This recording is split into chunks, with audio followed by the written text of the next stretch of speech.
Before this video starts, I just want to quickly tell you that Ed Unicycles the USA is now half price on Vimeo.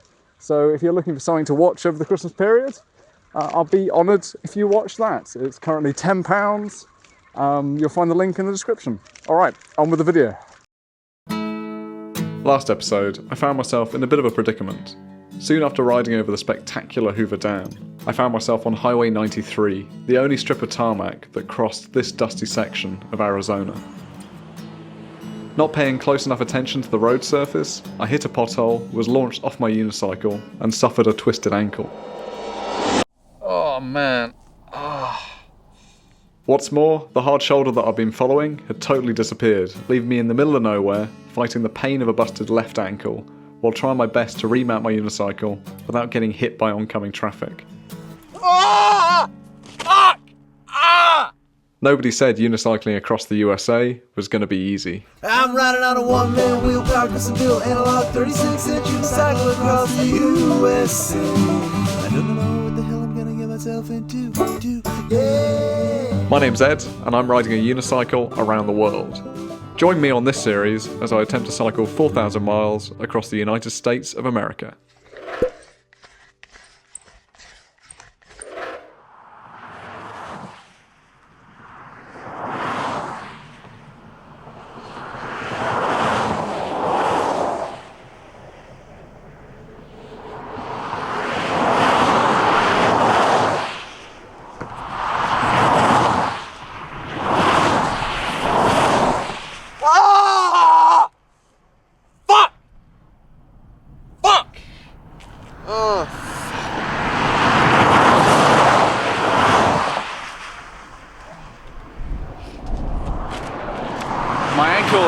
My ankle's shot. It really is. And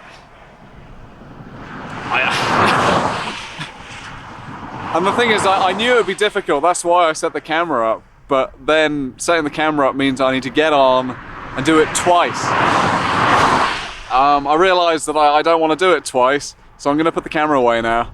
Hopefully I get on, but you're not going to see it because I can't set up. You understand? I've got to set up a camera, get on, right away, come back to the camera, and then get on a second time. Right. I got on! That was incredibly painful. And this road... Oh fuck. I think I need to pay attention to what I'm doing and not film anymore, because did you see how close that truck came? Holy shit. Okay, what I was going to say is this road is incredibly dangerous. So dangerous that I stepped off the unicycle to reassess what I was doing. There's I don't know if you can see it, but there's some guys with, they look like they might be road workers up there. So I'm just going to walk and see. I'm going to ask them to see if the hard shoulder returns at any point. Yeah, if you're right on this side, you'll be riding in the street. There is no. But so on the other side, on the northbound side, there's shoulder. There's shoulder. It's an 8-foot wide, so consider the lane. Okay. Anything over 6 foot long wide is considered the lane. There's on that side. There's not on this side. Right. All right. I might give that a go. I'll check it out. But thank you for the information. Welcome. Armed with knowledge from Danny the road worker, I hopped over the central reservation to attempt to ride on the opposite side. Yeah. Okay. We're gonna do this, and hope I don't get stopped. But I feel like this is pretty safe, so we're gonna do it. I think my perception of danger had been skewed slightly by years unicycling on questionable roads. But what I meant was that this seemed a lot safer than the alternative. For the next 2.5 hours, I travelled against the traffic. 25 miles of pretty scary riding later, I spotted with relief that the hard shoulder had returned.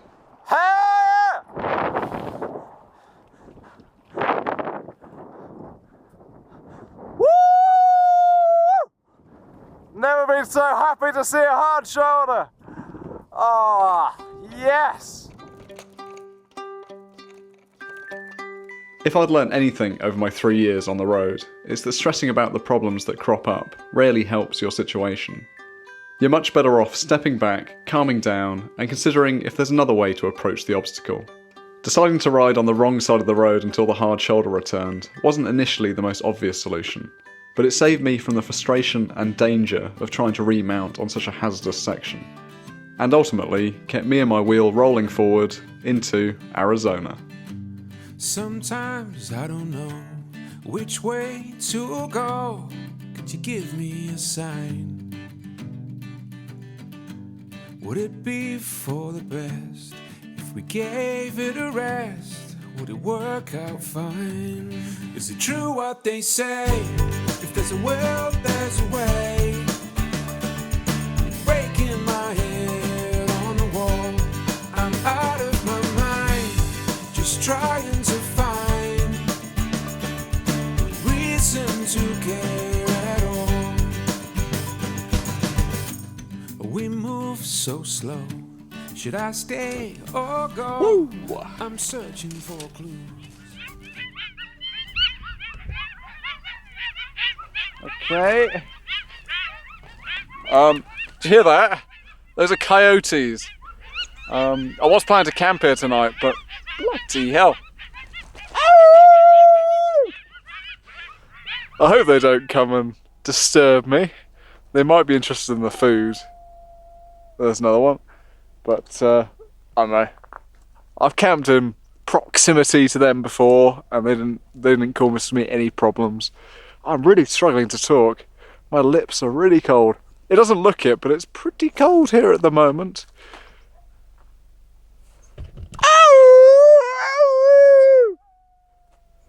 Stop taunting the coyotes, Ed.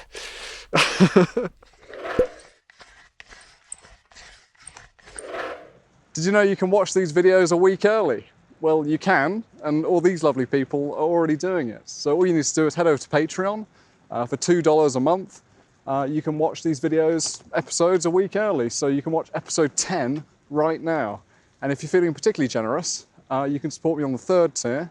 And by doing that, I'll say your name in this little segment. So this is people like Adam Fink, Alex Brissot, Alex Lee, Annabelle Miley, Axel Fontaine, Carrie Cleland, Damon Walker, Dakota Morehouse, Derek Donovan, Elijah Legender, Geoff and Kelly Elder, James Little, Jessasin, Kelli Jackson, Kentaro Sakino, Malvin Zen, Mario Yegas, Mark Paris, Mike Foxwell, Ricky Rue, Stephen Jones, Thin Seller, let's go up here, Toby McTobeface, brilliant name, Tommy Nurmajavi, Warren Snyder, and Weston Hawkins.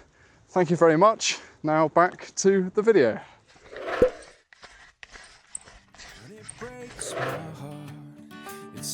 I woke up the next morning with a newfound spring in my step. Firstly, my ankle was feeling much stronger, and secondly, this was the day I'll be intersecting a pretty famous American road. Good morning! Just rolling into Kingman, and I'm not positive, but I think, possibly, perhaps, I mean I'm not absolutely sure, but there's a chance that I've intersected the Route 66. What do you think? Is it true what they say? What they say? If there's a will, there's a way. That's a way. It takes time, I know, for this thing to grow. I feel like I'm further away. Is there a way? I was relieved to finally depart the busy roads I've been stuck on and start exploring this once bustling highway. And it seemed I wasn't the only one out here peddling this historic route. Everything alright? You thought the mountain also need to ride? Yeah. Yeah, you're faster downhill? Yeah. I'm faster uphill. Oh, you fast open? I think so, maybe. I've just met Jiawei. And Jiawei, which province in China do you say you're from? Guangdong. And you're cycling for 2 months in America, is that right? Yeah. Where do you go? Chicago. Chicago, and then after? New York. New York. I instantly liked Jiawei, and I enjoyed his company as we navigated the crumbling Route 66 together. The route has certainly seen better days, and we pedalled along taking care to navigate around the large divots and potholes. Eventually, the road just ended, leaving us with a choice to make. Head back on ourselves and try and find a different way, or just hop the barbed wire fence and join the I-40. No prizes for guessing which we chose.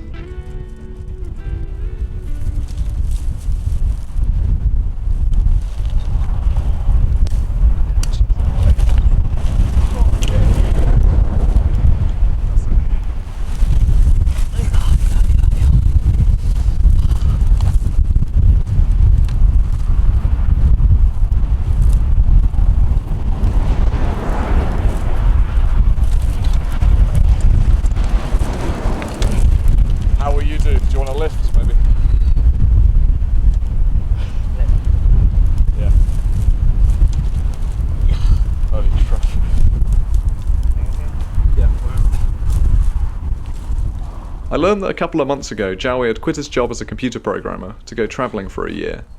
His bike certainly wasn't optimised for touring, not even close, nor were his lopsided non-waterproof pannier bags. But the fact of the matter was that he was out here doing it, proving that you really don't need the best equipment to go on an epic adventure. Nice. Oh, shit. Woo!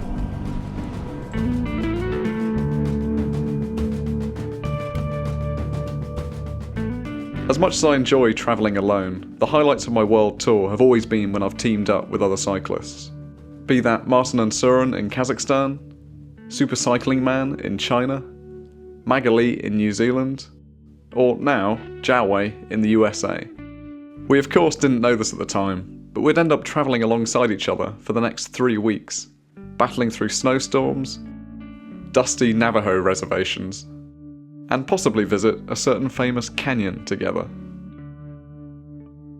But to watch these adventures, you'll have to tune in next time.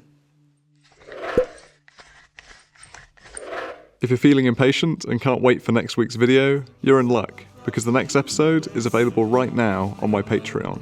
And if you're feeling really impatient, you can head over to Vimeo and watch the entire Ed Unicycles the USA series from start to finish over there. Your support is greatly appreciated. Well, this old thing ain't built for speed, but I love my trusty dusty steed. It'll get me around the world soon, then I'll try a full moon. I know my route is roundabout, but I sure as hell don't have a doubt. It'll get me where I'm going, as long as the wind is blowing. I'm well aware of dangers out there, and it's not that I don't care.